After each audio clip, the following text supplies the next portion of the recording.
¿Qué Bien. tal? ¿Cómo estás, Santiago? Muy bien, todo bien, Juanjo, por aquí, Todo comenzando bien. la jornada. Tengo ganas de esta charla porque el tema de psicología deportiva es algo de que poco se habla y es bastante importante, así que tengo ganas. Vale, para empezar un poco, porque yo te conozco un poquito, para la gente que nos está escuchando, preséntate un poco, a qué te dedicas, etcétera. Bueno, me llamo Santiago Pedrosa Álvarez, soy psicólogo deportivo, soy graduado en psicología con máster en psicología del deporte y el rendimiento. Pero soy de vocación ciclista, ese es mi deporte es el ciclismo y básicamente mi historia comienza con una bici. Podría decir que la bici me salvó la vida en muchos sentidos, no solo en el sentido laboral, porque parte de lo que hoy hago viene por el hecho de haber subido, montado una bici alguna vez, y básicamente trabajo con atletas. La psicología del deporte se centra en todo lo que es la optimización del rendimiento con bienestar. ¿Qué significa esto? Enfocarse en todos los procesos que hacen a que esa persona se sienta bien. Voy a ejemplificarlo con el caso de la bici concretamente, que se sienta bien tanto abajo como arriba de la bici. Todo lo que es, digamos, los hábitos, los objetivos, las rutinas, la gestión de la presión, la confianza, la motivación, etcétera.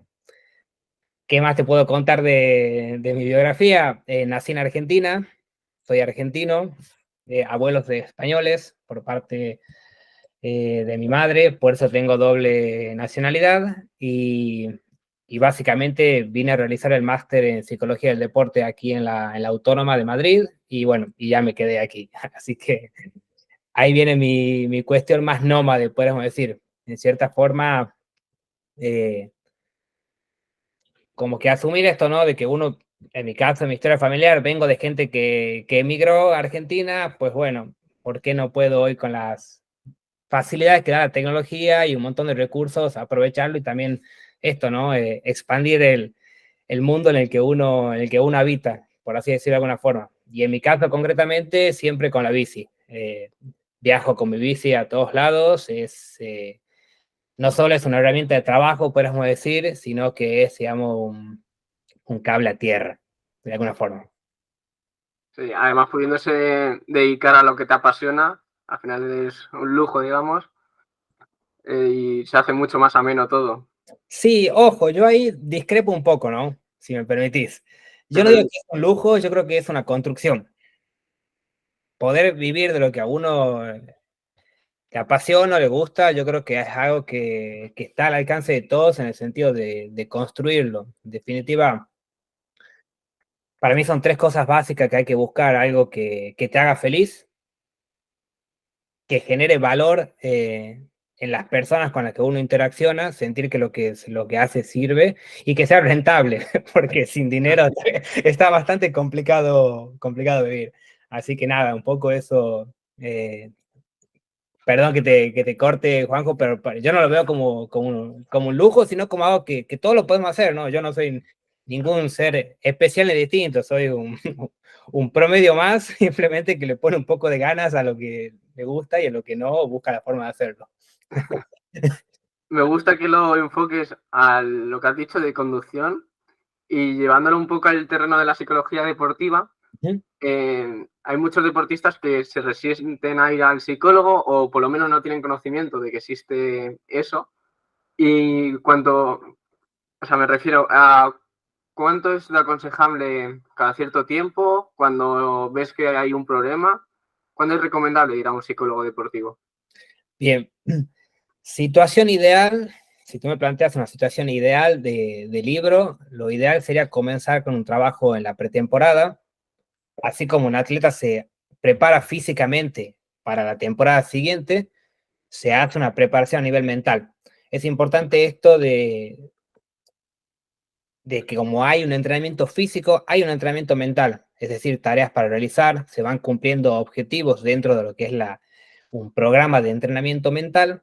Y si me preguntas esto, situación ideal para comenzar, te diría pretemporada. Ahora, eso sucede muchas veces sí, muchas veces no, depende concretamente del deportista o si es un club, si por ejemplo se le incluye dentro del trabajo de pretemporada.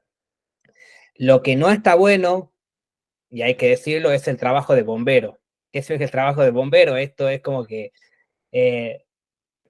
voy a darlo con un ejemplo más, quizá más común. Te empieza una molestia en una muela y ¿cuándo vas al dentista? ¿Cuando estás en la última, en la máxima de dolor o vas antes?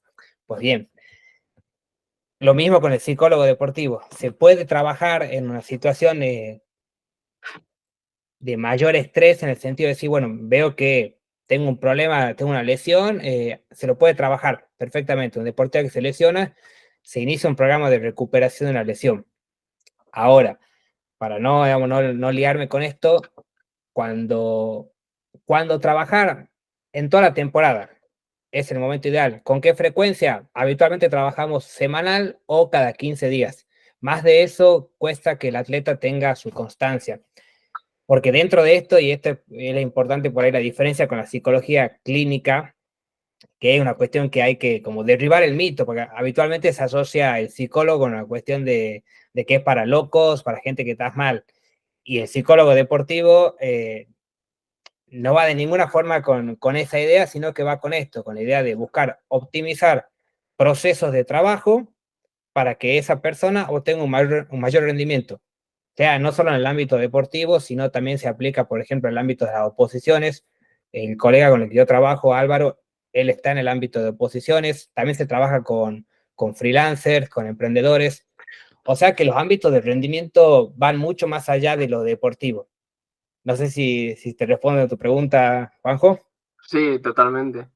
Sí, sí, además yo creo eso, yo lo veo un poco más al contrario, o sea, la gente, lo que comentas tú, que va, la idea que tienen del psicólogo es de si estoy loco, me encuentro fatal, y al final es una herramienta que tenemos para prevenir precisamente eso, y no solamente en tu vida cotidiana, sino también lo puedes llevar a lo que dices, al deporte o a lo profesional, que conozco mucha gente que también cada vez a lo profesional suelen ir al psicólogo, a pesar de no tener problemas a nivel personal, pero para mejorar lo que dices tú en su profesión, suelen ir. Y enlazando un poco con lo que has comentado del tema de la pretemporada y demás, además tu deporte y tu pasión por el ciclismo me viene perfecto porque tanto la hípica como el ciclismo son dos deportes individuales y a pesar de ser individuales, cada vez se le exige al atleta hacer más competiciones y cada vez existen más competiciones. ¿Tú qué opinas respecto a esto? ¿Supone mucha presión para el deportista? ¿Es bueno para él? Sí, en relación a eso, a mí me gusta diferenciar dos cosas, ámbito profesional de ámbito aficionado o amateur. Competir es una situación de incertidumbre máxima para una persona, para un atleta, sea de hípica, sea de ciclismo, sea cualquier deporte, porque cuando uno va a una competencia, la respuesta del organismo es altamente estresora, porque tenés que lidiar con muchos factores que no controlas, los rivales, el clima. En la hípica me imagino que el caballo influye mucho, cómo se encuentra ese día el caballo, y factores que puedes controlar medianamente. Tu preparación, qué has comido el día previo, tu plan de competencia. Entonces, si una competencia es algo que uno lo disfruta mucho, porque si algo tenemos en común las personas que hacemos deporte es que disfrutamos lo que hacemos, competir demasiados fines de semana seguidos, por ejemplo, tiene un alto costo a nivel, digamos, de respuesta del organismo ante el estrés. Entonces, hay que tener un análisis muy fino y es algo que sí te puede ayudar un psicólogo deportivo a esto, ¿no? ¿Hasta qué punto empieza a ser contraproducente competir? Te doy un ejemplo, 4 domingos continuados, porque puede llegar un punto en que eso ya no lo disfrutes. Y esto estoy hablando específicamente del ámbito de aficionados. Distinto si tú me dices, yo soy profesional, me pagan un dinero y dentro de mi contrato me exigen competir tal o cuales campeonatos y ya es otro el enfoque, pero también es otra las motivaciones. Y entonces eso pasa mucho ahora no iba a decir en la era de las redes sociales, porque, vamos, prácticamente somos todos hijos de las redes sociales, pero sí pasa mucho esto, de que tú ves aficionados al deporte que van y hacen 5 maratones en un año, y tú dices, ¿por qué si un profesional hace 3 o hace 4 y tiene el 100% disponible de recursos para ello? Y cuando hablo de recursos no me limito a lo económico, porque lo económico muchas veces para muchas personas es un segundo plano, sino de disponibilidad para poder afrontarlo de la mejor manera. ¿Por qué no se hace en el ámbito profesional? Competir todos los fines de semana, salvo en deportes colectivos, es mucho más común, por supuesto, pero deportes individuales es raro que se compita todos los fines de semana o que tengan demasiadas competencias. ¿Por qué? Porque justamente no estamos hechos para todos los fines de semana dar el 100% de la manera óptima, sin quemarse mentalmente, sin agotar el cuerpo. Y por ahí uno ve muchas veces estos discursos de que todo es posible, de que, no sé, apúntate, estos retos como tantas maratones en tanto tiempo y a nivel del organismo el precio es muy alto. Y esto es una cosa que me parece importante decirlo. Muchas veces lo veo en muchos atletas aficionados. E insisto con esto, cuando hablo de aficionado no me refiero a personas no dedicadas, sino a personas que no le pagan por hacer esto, que es la diferencia importante. Veo muchas personas que tienen el tiempo que requieren, digamos, para decir, para entrenar y progresar en su deporte, pero no toman en cuenta los otros factores que son los que marcan la diferencia con un profesional. Un profesional del deporte es habitualmente una persona que regresa de entrenar y el 100% de sus recursos, y cuando hablo de recursos incluyo el tiempo, están destinados a la recuperación. Entonces, el entrenamiento es importante, la recuperación lo es mucho más. Un atleta aficionado, muchas veces pasa esto, llega de entrenar, tiene que buscar a sus hijos del cole, tiene que ir al curro, y todo eso va generando que esas adaptaciones al entrenamiento sean menores. Entonces, que lo que te quiero decir con esto es que uno tiene que elegir muy bien qué batallas puedes presentar y en qué momento, y saber que no todo momento se puede todo. Entonces, eso es un poco, como me parece algo que está bueno poder decirlo, no se puede estar en todos lados, y hay que saber elegir. Justo, estoy totalmente de acuerdo. Porque, por ejemplo, en la hípica, no hace mucho estuve, por un tema de trabajo y eso, tuve que mirar cuántas competiciones de mi disciplina, que es salto, había al año y hay 250 Sí. para un deportista individual. O sea, si ese equipo ya es mucho, pero para un deportista individual es exagerado. Y muchas veces coincidía en diferentes ciudades el mismo día. Y era lo que dices tú, si quieres estar en todo es imposible. Incluso hay algunos campeonatos o premios que duran incluso 3 semanas, que es, o sea, a nivel psicológico y sobre todo físico, demanda demasiado. Y luego, dentro del tema del deporte, bueno, sobre todo profesional y competición, tú que has tratado con muchos deportistas, ¿ves que el tema de tener sponsors, que haya sobre todo algo económico de esta persona por yo tener ciertos resultados vaya a ganar dinero, genera presión en el deportista? Siempre. Es respuesta muy corta, pero muy contundente. Es inevitable, pero justamente es como cualquier trabajo, ¿no? Yo creo que prácticamente en cualquier oficio que te pagan por algo, esperan que tú des algo a cambio. Eso hay que decirlo con todas las letras. Muchas veces se envidia, entre comillas, a esa persona que vive del deporte, pero esa persona que vive del deporte generalmente se caracteriza por dos cosas. Está muy sujeto a unos buenos resultados para tener comida al año siguiente, porque básicamente así, caso concreto de ciclismo, si no tenés unos resultados que acompañen, te podés quedar, digamos, sin tu trabajo al año siguiente, lo cual es bastante jodido, pensando en la precariedad laboral. Y lo otro, por supuesto, esto, ¿no? La vida útil del deportista. Y en relación a esto, me parece tan bueno decirlo, Juanjo, el tema de la importancia de la carrera dual. La carrera dual es que esa persona, sobre todo a partir que son atletas jóvenes en formación, categorías cadetes, juniors, no se limiten a la parte deportiva. ¿Por qué?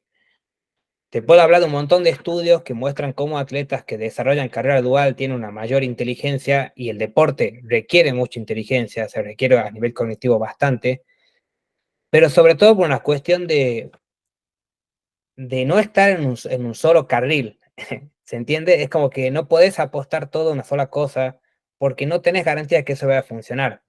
Y en el alto rendimiento puedes hacer absolutamente todo bien y hay un 50% de posibilidades que no logres tu objetivo, porque hay gente que sea mejor que tú, o porque tuvo mejor día, o por lo que sea.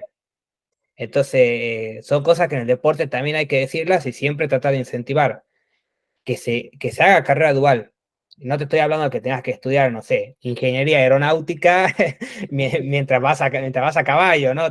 Estupidez, ¿no? O sea, pero sí buscar algo más en donde tú también puedas construir una identidad. Como yo te digo, yo, Juanco, yo soy ciclista, pero soy psicólogo. ¿Se entiende? O sea, es parte de mi identidad ambas cosas. Y eso está bueno trabajarlo para que el deportista lo pueda construir, que hay más allá del deporte, que el deporte es parte de su vida, por supuesto, y lo va a hacer siempre. Pero sí tener eso como eso, ¿no? Eh, y algo que te quería comentar en relación a lo que tú decías, es que la mente se fatiga, y parece una obviedad, pero piensa en algún ejemplo tuyo de cualquier situación de entrenamiento o de la persona que me están viendo, un día de mucho trabajo, mucho desgaste cognitivo, que estuviste resolviendo situaciones del trabajo, lo que sea, vas a entrenar después y es muy probable que tu rendimiento sea menor de qué sé yo, del que tienes un día sábado, que te levantas sin prisa, vas a entrenar, te subes al caballo y todo fluye fantástico y te sientes mejor. ¿Por qué se debe esto? Porque el gran limitante del rendimiento es nuestro cerebro y nuestro cerebro se fatiga. Cuando tienes actividades cognitivas demandantes o estresoras, tu capacidad, tu tolerancia al dolor disminuye. Entonces, tu percepción del esfuerzo, ¿qué pasa? Se amplifica. Lógicamente, ese entrenamiento te parece más duro que quizás el día previo que estuviste más relajado, y de la manera inversa, esto, ¿no? Buscar la forma de que lo que uno va haciendo, empezar a prestar atención. ¿Qué te fatiga más a nivel cognitivo y cómo eso incide en tu práctica deportiva? Porque la idea es que las horas que tenemos en el día son las mismas para todos, por suerte, pero no son iguales para todos. Por eso, dos personas que entrenan juntas al mismo tiempo no responden igual al entrenamiento. No hay dos entrenamientos iguales, por más que tú y yo nos subamos a la bici al mismo tiempo, salgamos del mismo sitio, tenemos la misma cantidad de horas, nuestro organismo no van a responder igual. ¿Por qué no van a responder igual a ese estímulo? Principalmente por la experiencia, es decir, la capacidad de entrenamiento adquirida con el tiempo y con lo inmediato, con todos los factores estresores previos a los que estás sujeto como persona. Ejemplo súper exagerado, hago la advertencia. Una persona que vive en un país en guerra seguramente tiene un nivel de tolerancia al estrés que no lo tiene ni tú ni yo. Es una puta mierda la situación, no lo voy a decir que no. Pero si tú todos los días estás expuesto a escuchar que caen bombas, tu organismo eventualmente se adapta, por una cuestión de que lo necesita hacer para poder sobrevivir. Nuestro cerebro siempre busca eso, básicamente. No sé si me he ido mucho de tema, pero bueno. No, está fantástico. Además, estoy muy de acuerdo contigo, sobre todo en lo de llevar una profesión y el deporte a la vez, porque ahí me siento en parte identificado. Por ejemplo, yo con 20 años me dolía la espalda montando, me hice una resonancia y tengo una espalda de abuelo y tuve que decir chao. Y por ejemplo ahí, bueno, yo seguía estudiando, lógicamente, y el deporte, y tenía claro que me quería dedicar al deporte. pero si, por ejemplo, hay mucha gente, sobre todo en el tema del fútbol, sucede que dejan el tema de los estudios y se centran mucho en el deporte, luego te pasa alguna lesión o cualquier circunstancia que tienes que dejar el deporte y al final es como dices tú, ¿qué vas a hacer? O sea, si al final no tienes un sustento detrás. Totalmente. Además, tú piensas, tomando el ejemplo del fútbol, que se ve mucho, sobre todo en contexto de bajos recursos económicos de la familia. Si yo tengo un niño que está en la academia del Real Madrid, por decir un ejemplo, y toda la familia apuesta que le vaya bien, porque es una familia de bajos recursos, ese niño, siendo consciente de eso, imagínate el nivel de presión que maneja en cada partido de fútbol. Es una presión enorme, porque básicamente es una situación de vida o muerte. Y esto se da mucho en el fútbol, en países, digamos, de bajos recursos, el fútbol es visto como una posibilidad de salvarse, entre comillas, en términos, digamos, de la cuestión económica, ¿no? Y obviamente jugar con esa presión es jugar con fuego. Aumenta las posibilidades de lesiones, aumenta la posibilidad de no jugar, básicamente, porque en el punto que dejas de disfrutar el juego, se complica bastante. Entonces, nada, yo eso está bueno porque lo que tú hiciste, en cierta forma, Juanjo, tenías claro lo que querías, quiero trabajar, vivir relacionado con el deporte porque me gusta. Hoy tenés este impedimento por la lesión y hacer algo con eso, ¿no? Es como decir, bueno, hoy puedo aportar desde otro lugar. Justo. Y eso al final, un poco volviendo a lo que hablamos al comienzo, es esto, ¿no? De decir, generar valor en lo que uno hace. Tú tienes una experiencia, pues la juntas con algo que te hace bien, que te disfrutas y lo puedes compartir. Al final, yo creo que la vida es eso, ¿no? O sea, eso es realizarse. Y hay muchas formas que uno tiene de realizarse. Hay que encontrarla de uno, por supuesto. Justo, justo. Es complicado, pero una vez que tienes claro cómo lo puedes enfocar, o sea, es fácil. Lo complicado es eso, encontrar el foco y, bueno, ¿ibas a hablar? No, no, dime, dime. Digo, hablando del tema de experiencia, tú como deportista y compitiendo, ¿a qué retos psicológicos te has tenido que enfrentar en las competiciones? Uf, buena pregunta. Yo soy un obsesivo del rendimiento como atleta lo digo, monto en bici desde que tengo 12 años, llegué al deporte de élite, competí a nivel continental, o sea, tengo mucha experiencia en el ciclismo de montaña. ¿Cuáles son las mayores dificultades que he enfrentado a nivel mental? Es cuando uno tiene un plan de competencia y el plan se va al carajo a los 2 minutos de haber largado la competencia. Me ha pasado, y le pasa a muchas personas, en la bici uno compite con mucha gente al mismo tiempo y todos largan al mismo tiempo. Entonces, imagínate una situación, tenés 40 personas, suena un pitido y largan 40 bicicletas en una calle. Un poco como un hipódromo, quizá con un poco más de gente. Y en vez de caballos hay bicicletas, lo cual me parece que es peor todavía. Porque la bicicleta la manejan los humanos. El caballo por lo menos tiene su voluntad de caballo. Y me pasó o sea, caerme, enredarme con otras bicis y de golpe uno que tenía un plan, porque esto también probablemente te pasaba a ti como atleta, uno tiene que ir a competir con un plan. Y ese melón ya si querés lo abrimos después, pero volviendo a esto, el plan vuela por los aires. Te caes, vuelas por los aires. ¿Qué haces? Tenés dos opciones. La primera, levantarte. La segunda, quedarte ahí. Yo generalmente trato y siempre opto por levantarme. Y me cuelgo un poco, estoy pensando en una situación concreta de una carrera. Y, y en ese momento es cuando aparecen todos los pensamientos estos intrusivos, por usar un término un poco más técnico, de que ya la cagué, no puedo, este hijo de puta que se me ha cruzado, porque es así, o sea, uno no es que uno piensa qué linda que es la vida en ese momento, o sea, te vas, imagínate, haces un viaje, inviertes tiempo, inviertes dinero, largas y a los 2 minutos estás tirado en el piso queriendo putear a media humanidad. Pues bien, lo importante en ese momento es tener dentro de la caja de herramientas que uno tiene, y por eso, volviendo a lo que me preguntabas de la pretemporada o un trabajo, digamos, psicológico desarrollado, es que uno entrena para tener recursos en su caja de herramientas para usar en determinados momentos. Concretamente, esta situación, yo, por ejemplo, entrené, digamos, una palabra clave asociada para hacer una detención de pensamientos negativos. Interesante.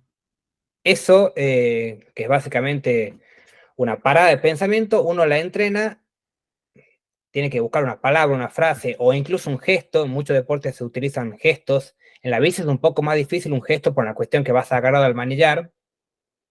Pero, por ejemplo, tú entrenas para que tu cerebro asocie la palabra basta, por eso es una palabra bastante común, basta, con cortar esos pensamientos negativos.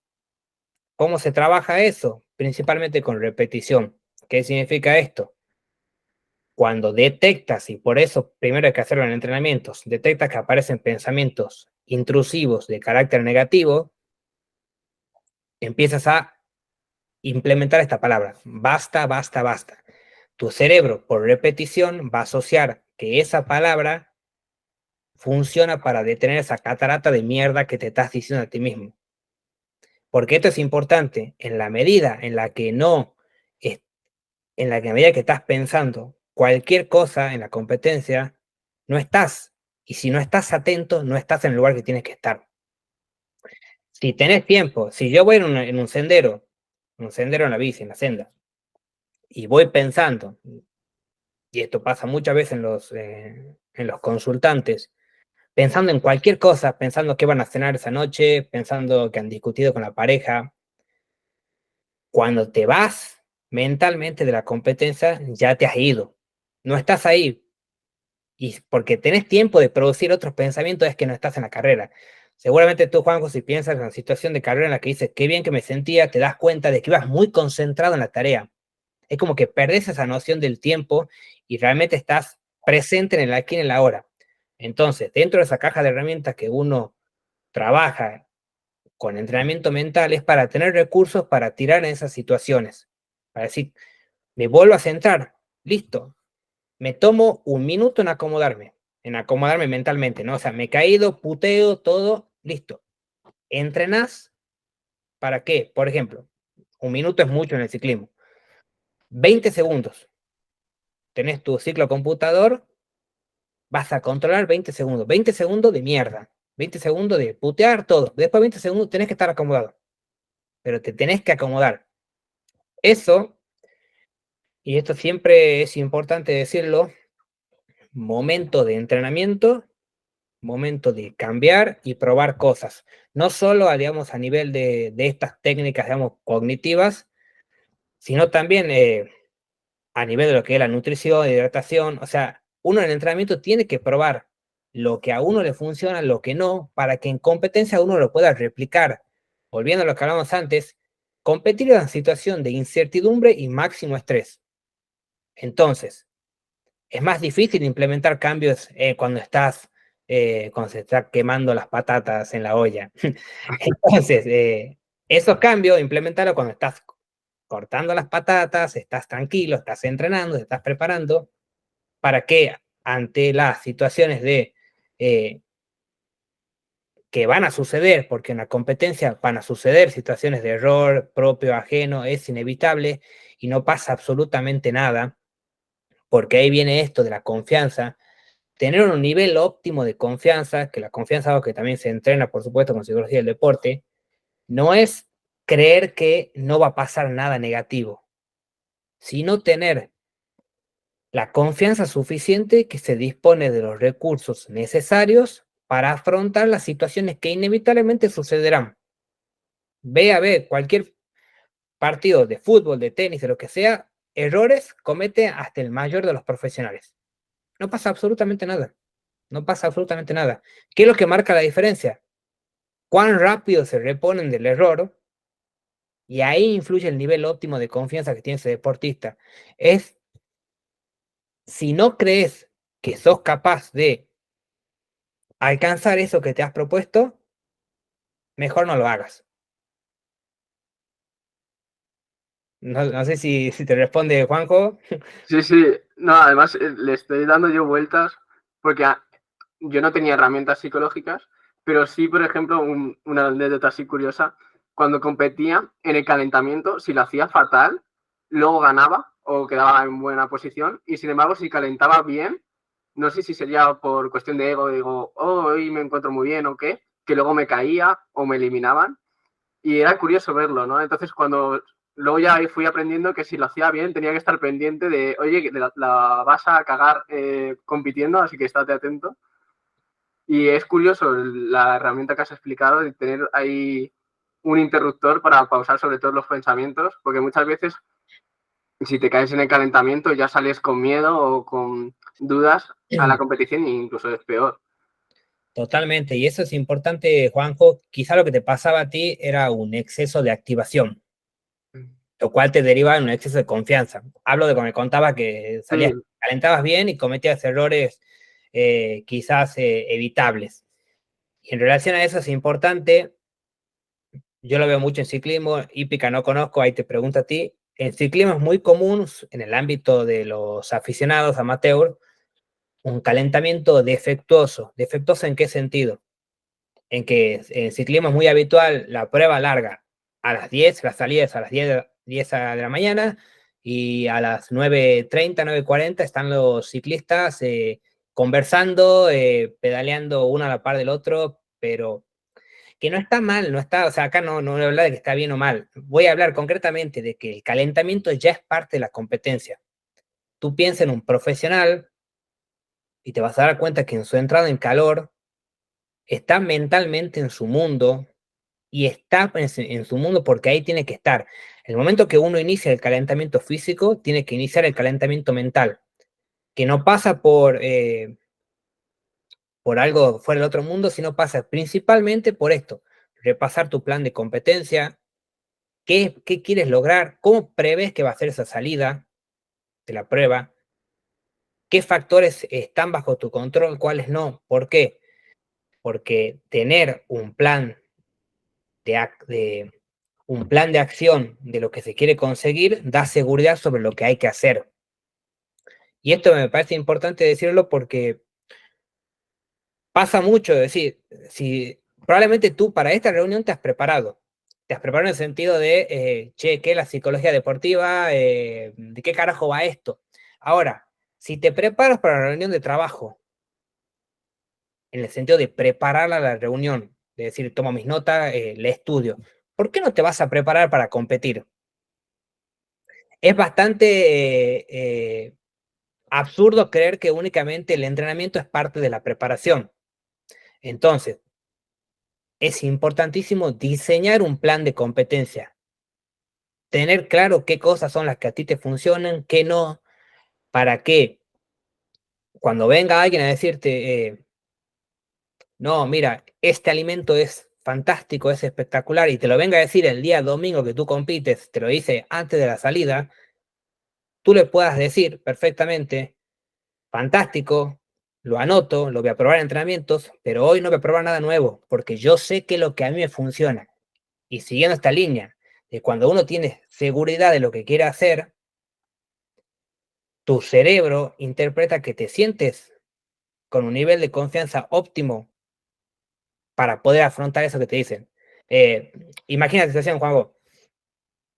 Si yo estoy ahora acá hablando contigo y no te transmito seguridad en lo que estoy diciendo, la no la primera persona, pero el primer, digamos, que no se lo cree mi cerebro, porque mi cerebro no transmite un lenguaje corporal positivo de que sé de lo que estoy hablando. Pues exactamente lo mismo pasa a la hora de competir.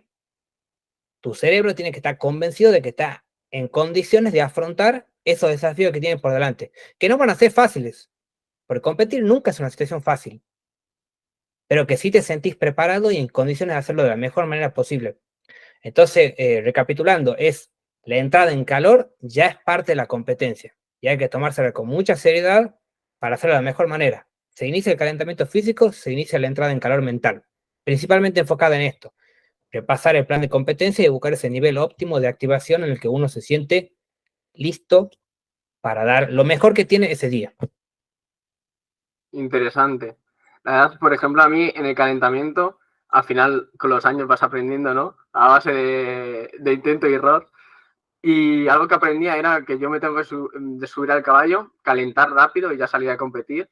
Y muchas veces me mataba que salen imprevistos de que tienen que acomodar la pista, tienen que pasar lo que llaman la rastra, que es un tractor que va alisando la pista para que no haya bultos ni nada. Y a lo mejor tenías que parar el calentamiento, estar paseando un rato, que ya te desconcentrabas, y luego volver a entrar otra vez en concentración te costaba y lo notaba un montón.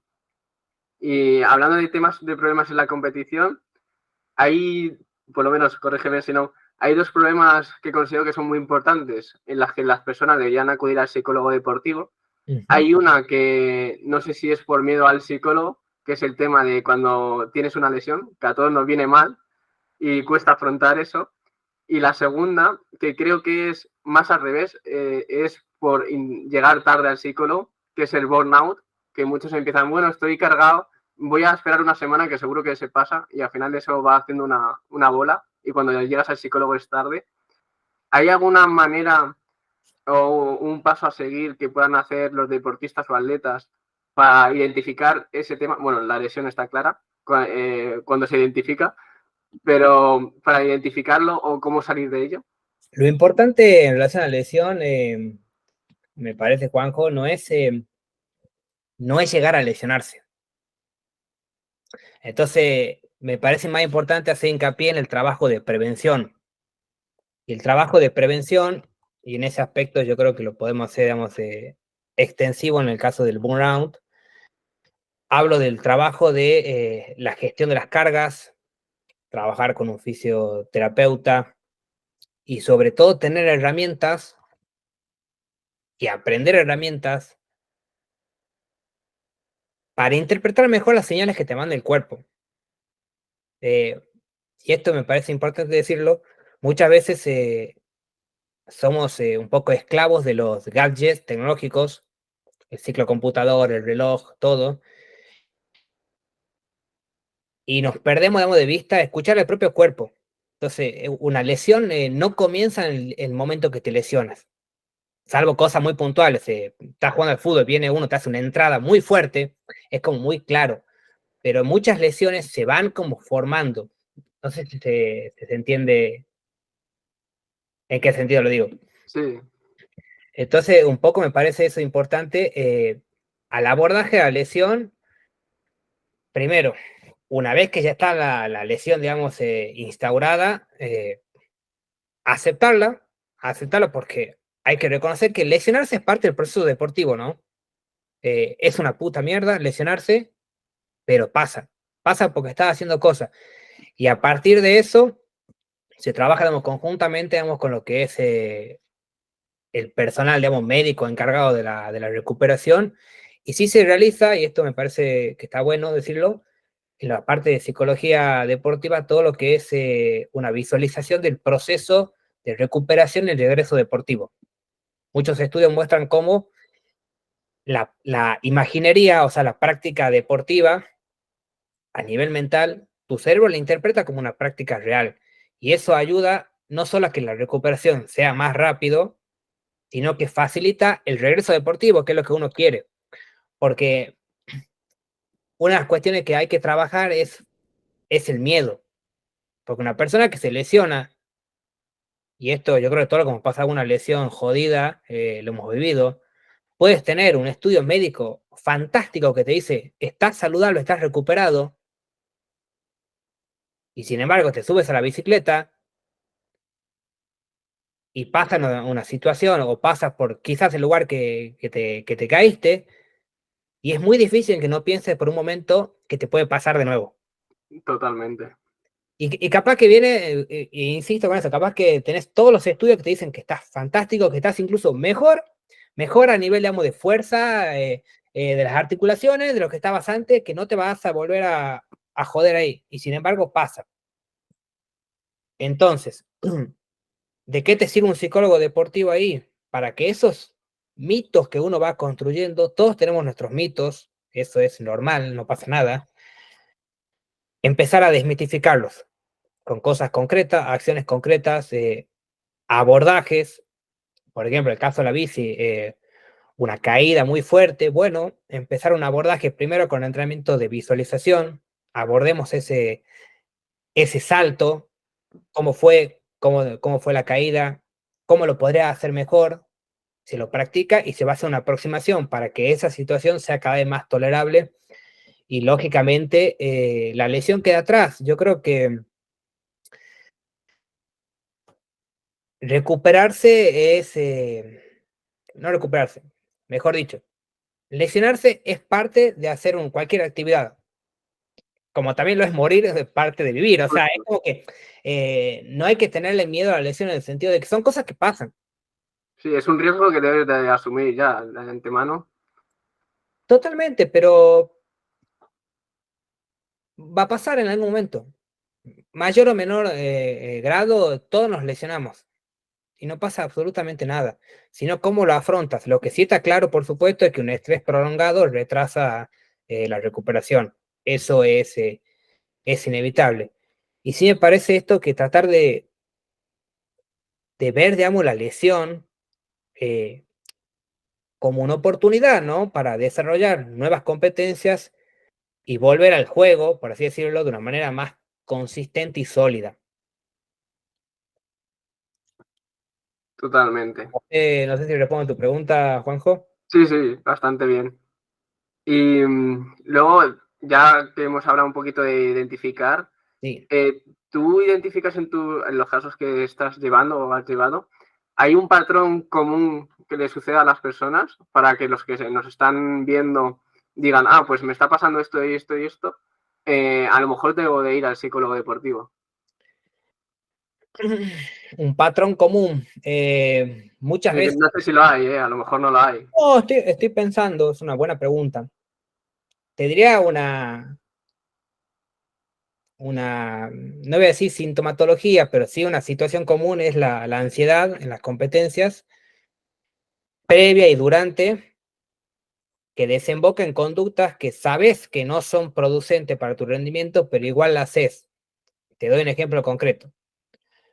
Tengo una prueba el domingo, me vengo preparando hace 3 meses como monje de monasterio, no sé, como ninja Jolin, y llega el día viernes y me voy de copas.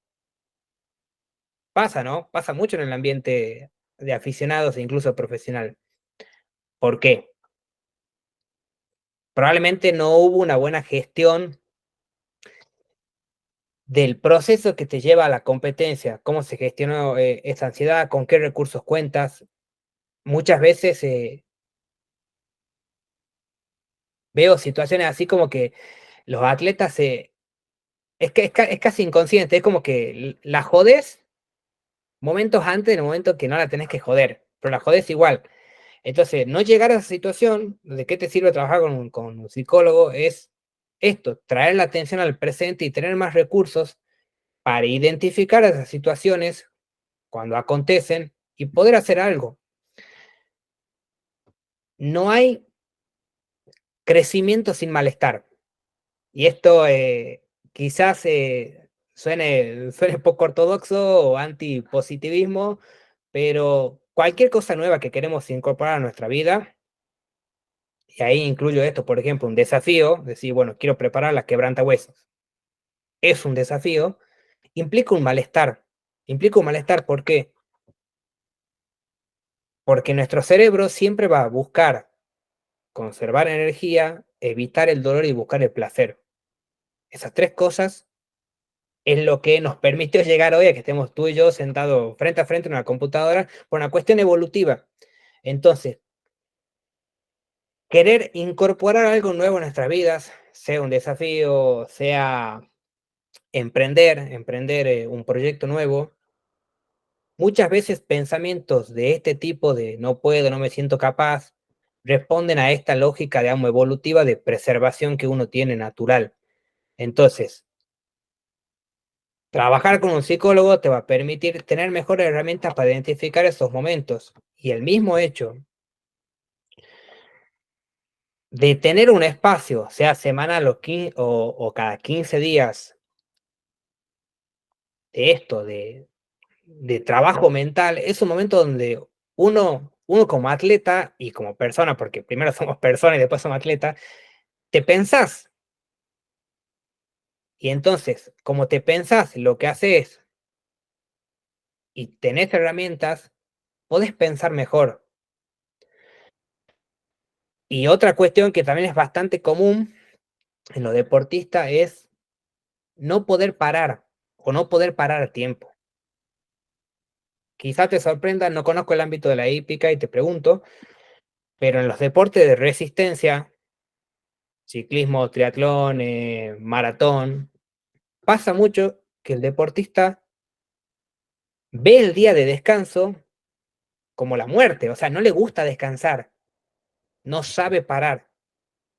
Y por más que tú digas, che, pero sí, ante un estímulo el cuerpo necesita frenar para recuperar y asimilarlo, porque eso es una cuestión fisiológica, y uno conscientemente sabe que, no, sí, cuando descanso me recupero, asimilo, y sin embargo, tenés un día de descanso y no podés frenar, no podés frenar en el sentido de que, y esto quizás te sorprende, pero escuché muchas veces en ciclistas que su entrenador los manda a descansar los domingos, por ejemplo, y ese día salen a entrenar sin el ciclo al computador para que no haya un registro, para que el entrenador no lo putee.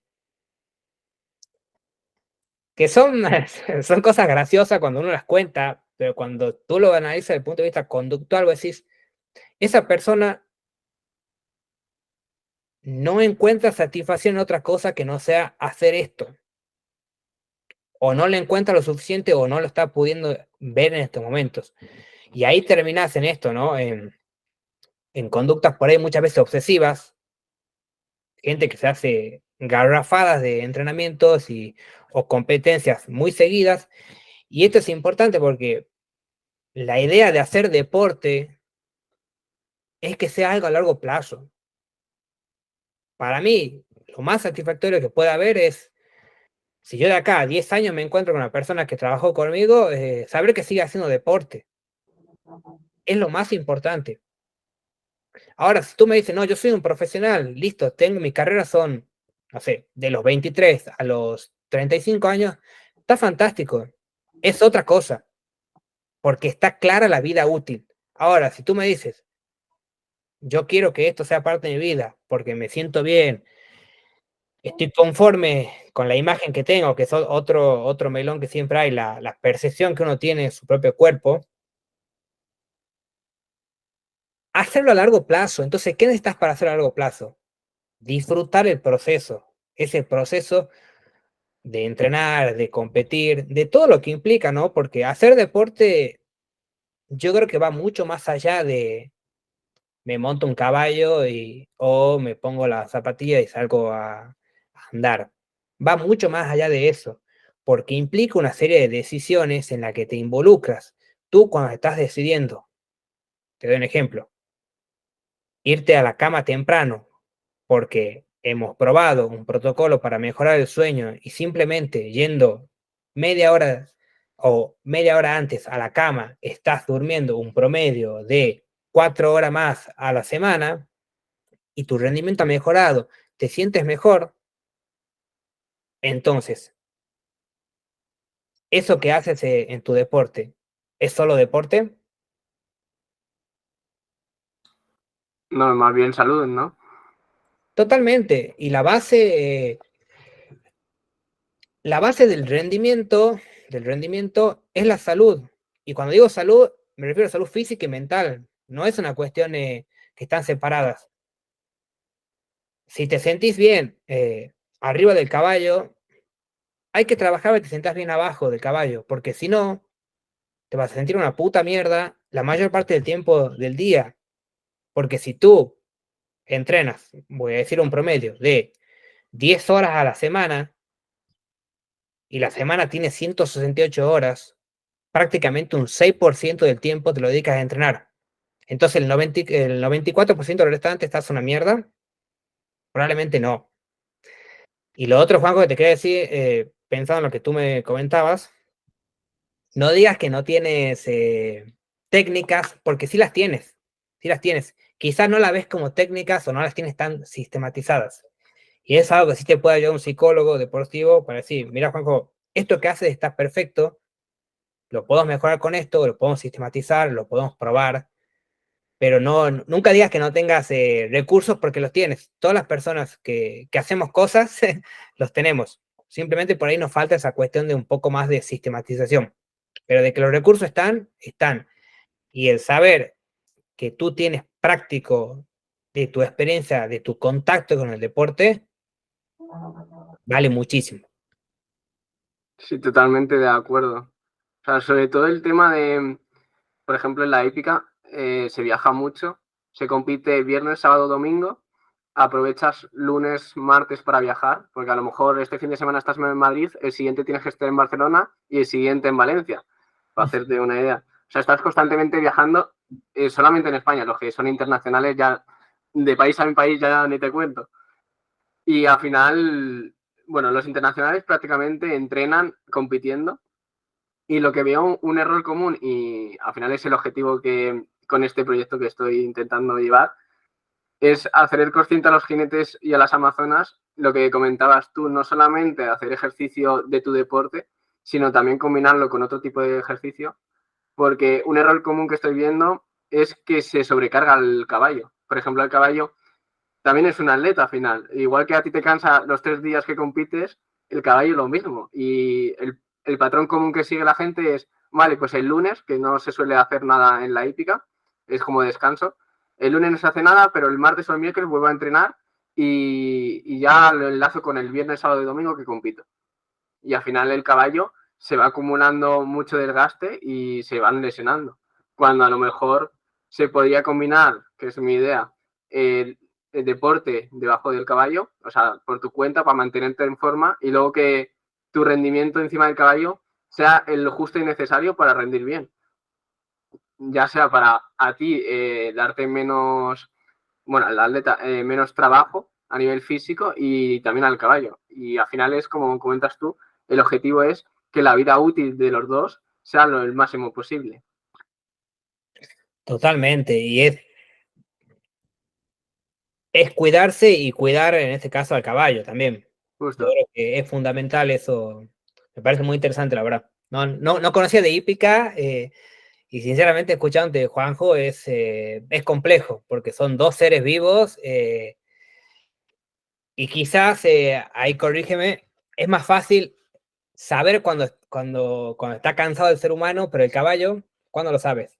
¿Cómo lo notas? Eso de entrenando día a día, o sea, pasando muchas horas con él, sí sabes si ya está teniendo un mal día o no. Pero es lo que dices tú, o sea, al final, al ser dos seres vivos, el día que se alinean juntos es complicado. Siempre hay alguno que tiene un día malo y lo compensa el otro, o al revés. Y suele haber muchos imprevistos. A lo mejor llevas entrenando muy bien y el día de la competición, por cualquier cosa, yo qué sé, se asusta el caballo y ya está desconcentrado todo el día o simplemente tiene un mal día y te fastidia la competición. Y también a nivel psicológico tienes que estar preparado para eso. De Totalmente. decir, Y por eres eso, un equipo. sí, perdón que interrumpa, me No, parece importante, al ser dos variables, la que tú sí puedes tratar de controlar es la tuya. O sea, trabajar tú abajo del caballo, por así decirlo, eh, para que tú llegues bien a casi todas las competencias. Porque si no, estás muy sujeto a una cuestión doblemente azarosa. Que el caballo llegue bien, que tú llegues bien y que coincidan. Pero si tú puedes trabajar, digamos, todo lo que es tu programa de desarrollo físico, nutricional, psicológico, para que tú medianamente puedas saber que llegas en un pico de forma a cada competencia, el caballo también va a tener menos presión en el sentido de que no depende porque tú puedes tener un día muy bueno, el caballo un día más o menos y pueden sacar una buena competencia. ¿te entiendes? Entonces un poco eso como centrar un poco la tarea en qué puedes hacer tú para mejorar, que bueno, hasta donde sabemos es donde tenemos mayor control hoy, digamos, quizás haya mayores controles para caballos más adelante, pero hoy por hoy tú puedes como factor controlable centrarte en lo que depende de ti. Justo. Y un poco eso, o sea, me parece importante, ¿no? Y comentando ya esto de estar preparado mentalmente, tú como deportista, bueno, ahora que tienes la faceta de psicólogo, ¿qué herramienta te gustaría haber aprendido cuando estabas empezando en el mundo del deporte? Eh, Por ejemplo, has explicado sí, sí, la pensando. del basta, que era para quitarte los pensamientos negativos. No sé si te hubiese gustado aprender alguna otra herramienta que te ayudase a la hora de competir. Me hubiera gustado, es una muy buena pregunta, y lo primero que pienso es que me hubiera gustado un poco más de mesura en el sentido de calma. O sea, yo pienso en mis años de cadete como ciclista y se hacían burradas de entrenamiento porque todo era físico, todo el entrenamiento era físico, entonces eh, tener un poco más de recursos psicológicos concretos para esto, para gestionar mejor la fatiga, saber cuándo descansar, eh, para hacerlo al proceso más como un juego, ¿no? Por así decirlo, que en definitiva una diferencia importante es que uno no dice voy a jugar a la bici, como uno dice voy a jugar a la pelota, voy a jugar al fútbol. Uno sale a entrenar en la bici. Y, y yo tuve suerte, entre comillas, porque no me quemé en el proceso, pero conozco muchísimas personas de mi quinta que se quemaron, pues se quemaron por esto, porque muchas veces los entrenadores solamente ven la parte física y tratan, digamos, a la persona eh, como el caballo, ¿entendés? O sea, decimos, tenés que hacer esto, esto y esto, esto, y no sé, cuando sos adolescente también te pasan mil cosas, entonces no somos máquinas, no somos robots, me encanta la IA, me parece fantástico, pero tenemos sentimientos, nos pasan cosas y nada, un poco más de herramientas para eso, ¿no? Saber que un día podés no entrenar y no pasa absolutamente nada, pero no pasa absolutamente nada, que el árbol no impida ver el bosque, esto, que sí, que un día podés tomarte una caña con tus amigos y está todo bien, porque ese bienestar social, de sentirse bien, repercute a la hora que tengas que entrenar. Por supuesto, no hablo de que te vaya de borrachera, pero, pero sí de esto, ¿no? Porque en la medida que te vas privando de cosas, privando en el sentido de verlo como una cuestión de pérdida, te vas limitando como persona. Entonces, cuando uno tiene mayores recursos y herramientas mentales para decir, sí, yo hoy me quiero tomar esta caña porque la disfruto, porque la paso bien, no pasa absolutamente nada, pero no pasa absolutamente nada, ni me siento mal por eso. Entonces, me hubiera gustado tener más recursos, sobre todo, digamos, en la etapa formativa como ciclista, más recursos para esto, ¿no? Para poder el proceso hacerlo más como un juego en este sentido. Jugar con seriedad, pero no perder el sentido del juego. No sé Pues si te parece. totalmente de acuerdo. Bueno, pues hasta aquí la entrevista. Ha sido un placer. Bueno, la verdad que, Juanjo, muchísimas gracias por esta oportunidad. Sé que la psicología deportiva es por ahí muchas veces un tema, no digamos tabú, pero sí que está muy, muy pegado a la psicología clínica. Así que un poco la invitación a que no le tengan miedo a la psicología del rendimiento. Estamos Estamos disponibles para ayudar. La idea es hacer esto, optimizar procesos para trabajar mejor y para tener bienestar, que es lo central. Sea cuando estás haciendo tu actividad física, como no. Esto no va de locos, sino va de personas que quieren sentirse mejor consigo mismos y con la actividad que hacen, sea el ámbito que sea. Justo. No sé si quieras mencionar dónde, si alguien quiere un psicólogo deportivo, dónde te pueden buscar. Me pueden encontrar en redes sociales. Mi red social personal es Santiago Pedrosa, o directamente las consultoras tengo Performind, que es, digamos, la consultora de psicología deportiva que tengo con un colega, Álvaro, o Más que Vatios, que es la consultora específica de ciclismo. Así que cualquiera de esas dos redes me pueden encontrar. Lo mismo, cualquier duda me pueden mandar un correo. Estoy 100% disponible. Me gusta, amo el deporte. Y nada, siempre, como te decía al comienzo, Juanjo, uno tiene que buscar generar valor en lo que uno hace. Y yo creo que lo que tú haces y lo que yo hago es esto: dar algo de lo que uno sabe, compartirlo, y si a alguien le viene bien, pues fantástico. Perfecto.